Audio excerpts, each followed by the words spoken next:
Hi friends, നമ്മളിന്ന് വായിലിട്ടാൽ അലിഞ്ഞു പോകുന്ന അത്രയും സോഫ്റ്റ് ആയിട്ടുള്ളൊരു ഈവനിങ് സ്നാക്കിൻ്റെ റെസിപ്പിയാണ് കാണിക്കുന്നത്. അപ്പോൾ അതെങ്ങനെയാണ് തയ്യാറാക്കുന്നതെന്ന് നോക്കാം. അതിനായി ഞാൻ നല്ല പഴുത്ത മധുരമുള്ള നേന്ത്രപ്പഴമാണ് എടുത്തേക്കുന്നത്. അത് ചെറിയ വട്ടത്തിലെ കഷ്ണങ്ങളായി അരിഞ്ഞെടുത്തിട്ടുണ്ട്. ഇനി ഒരു പാൻ ചൂടാക്കാൻ വെച്ച് അതിലേക്ക് 2 ടീസ്പൂൺ അളവിൽ നെയ്യ് ചേർത്ത് കൊടുക്കുന്നുണ്ട്. അതിനോടൊപ്പം തന്നെ അത് ചൂടായി വരുമ്പോൾ അരിഞ്ഞു വെച്ചിരിക്കുന്ന ആ നേന്ത്രപ്പഴം കൂടി ഒന്ന് ഇട്ട് കൊടുക്കാം. ഇനി ഇതൊന്ന് ഇളക്കി കൊടുത്തതിന് ശേഷം ഫ്ലെയിം ലോയിലിട്ടിട്ട് ഇതൊന്ന് മൊരിയാൻ വേണ്ടി ഒന്ന് വെയിറ്റ് ചെയ്യാം. ഇങ്ങനെ ചെയ്യുമ്പോൾ പഴം നല്ലതുപോലെ വെന്ത് മൊരിഞ്ഞ് കിട്ടും. നല്ല രുചിയുമായിരിക്കും ഇങ്ങനെ തയ്യാറാക്കുന്ന അട കഴിക്കാനായിട്ട്. മാത്രമല്ല ഇത് കൂടുതൽ ദിവസം കേടുകൂടാതെ ഇരിക്കുകയും ചെയ്യും. പ്രത്യേകം ശ്രദ്ധിക്കുക, ഫ്ലെയിം ലോയിൽ തന്നെ ഇട്ടിട്ട് വേണം ഇത് ചെയ്യാനായിട്ട്, അല്ലെങ്കിൽ ഇത് പഴം പെട്ടെന്ന് കരിഞ്ഞു പിടിക്കും. അപ്പോൾ നമ്മുടെ പഴം എല്ലാം നല്ലതുപോലെ വെന്ത് മൊരിഞ്ഞ് മൂത്ത് കിട്ടിയിട്ടുണ്ട്. ഇനി അതൊന്ന് സ്പൂൺ വെച്ചൊന്ന് ഉടച്ചെടുക്കാം. ഇനി ഒരു 1/2 കപ്പ് അളവിൽ ചിരകിയ തേങ്ങ കൂടി ചേർത്തിട്ട് ഒന്ന് നന്നായിട്ട് നമുക്ക് യോജിപ്പിച്ചെടുക്കാം.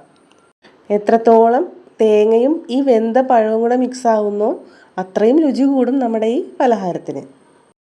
ഇപ്പോൾ ഇത് നല്ലതുപോലെ മിക്സായി കിട്ടിയിട്ടുണ്ട്. ഇനി ഇതിലേക്ക് ഒരു 4-5 കാഷ്യൂനട്ട് ചെറുതായി അരിഞ്ഞത് ചേർത്ത് കൊടുക്കുന്നുണ്ട്. അതിനോടൊപ്പം തന്നെ 1 ടീസ്പൂൺ അളവിൽ കറുത്ത എള്ളും കൂടി ചേർത്ത് ഒന്ന് നന്നായി വഴറ്റിയെടുക്കാം. കാഷ്യൂനട്ടിന് പകരം കപ്പലണ്ടി ചേർത്താലും മതിയാവും. ഇനി ഇതിലേക്ക് മധുരത്തിനായി ഒരു 150 ഗ്രാം ശർക്കര മെൽറ്റ് ചെയ്തെടുത്തതാണിത്.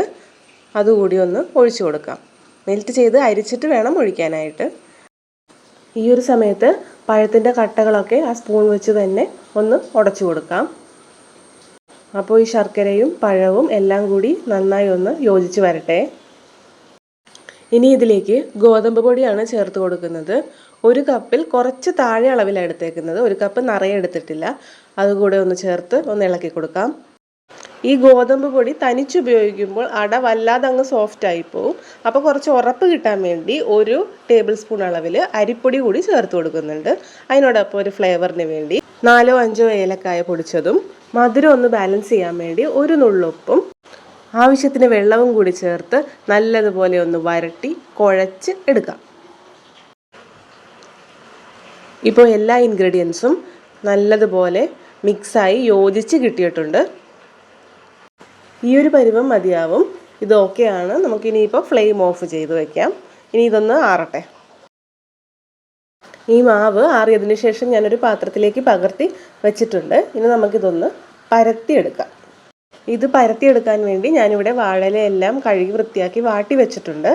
ഇത് ഞാനൊരു കോൺ ഷേപ്പിലാണ് പരത്തുന്നത്. അതിന് വാട്ടാതെ എടുത്താൽ വാഴയില ചിലപ്പോൾ പൊട്ടിപ്പോവാൻ ചാൻസ് ഉണ്ട്.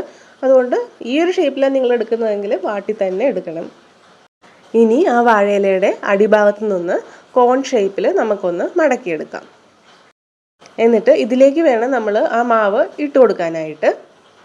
1 ടീസ്പൂൺ അളവിൽ ഒരു ചെറിയ ബോൾ അളവിൽ ഞാൻ മാവ് എടുത്തിട്ടുണ്ട്.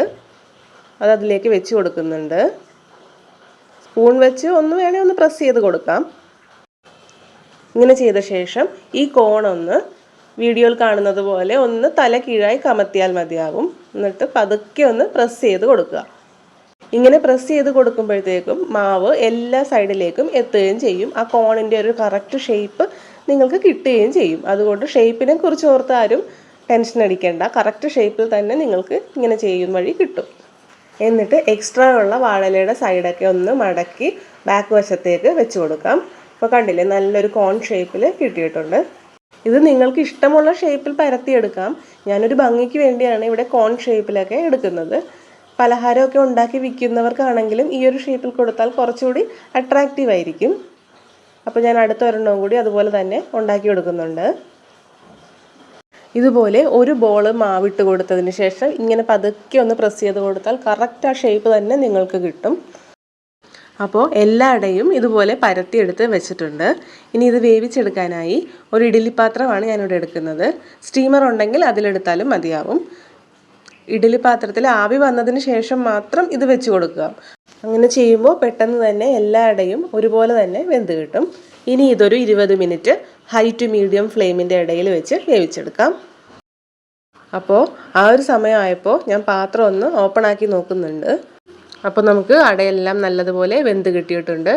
വരട്ടിയെടുക്കുന്നത് കൊണ്ട് തന്നെ ഇത് 2-3 ദിവസം വരെ കേടുകൂടാതിരിക്കുന്നൊരു പലഹാരമാണ്. ഇത് രാവിലെ ബ്രേക്ക്ഫാസ്റ്റായും വൈകിട്ട് ചായക്ക് കടിയായും ഒക്കെ കഴിക്കാൻ പറ്റുന്ന നല്ല ഹെൽത്തി ആയിട്ടുള്ളൊരു പലഹാരമാണ്.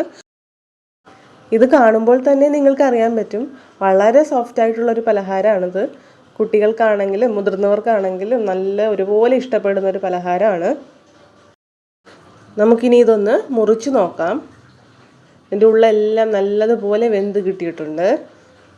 അപ്പോൾ നിങ്ങൾക്ക് ഈ റെസിപ്പി ഇഷ്ടമാവുകയാണെങ്കിൽ തീർച്ചയായിട്ടും ട്രൈ ചെയ്ത് നോക്കണം. ഒപ്പം ചാനൽ സബ്സ്ക്രൈബ് ചെയ്യാതെ കാണുന്ന ആരെങ്കിലും ഉണ്ടെങ്കിൽ പ്ലീസ് ഒന്ന് സബ്സ്ക്രൈബ് ചെയ്യണേ. ഒരു ചെറിയ ലൈക്ക് കൂടി തന്ന് സപ്പോർട്ട് ചെയ്യണേ. അതുപോലെ തന്നെ നിങ്ങളുടെ അഭിപ്രായങ്ങൾ കമൻ്റായി എഴുതി ഞങ്ങളെ അറിയിക്കാൻ മറക്കരുതേ. അപ്പോൾ അടുത്തൊരു വീഡിയോയുമായി വരുന്നത് വരെ എല്ലാവർക്കും നന്ദി.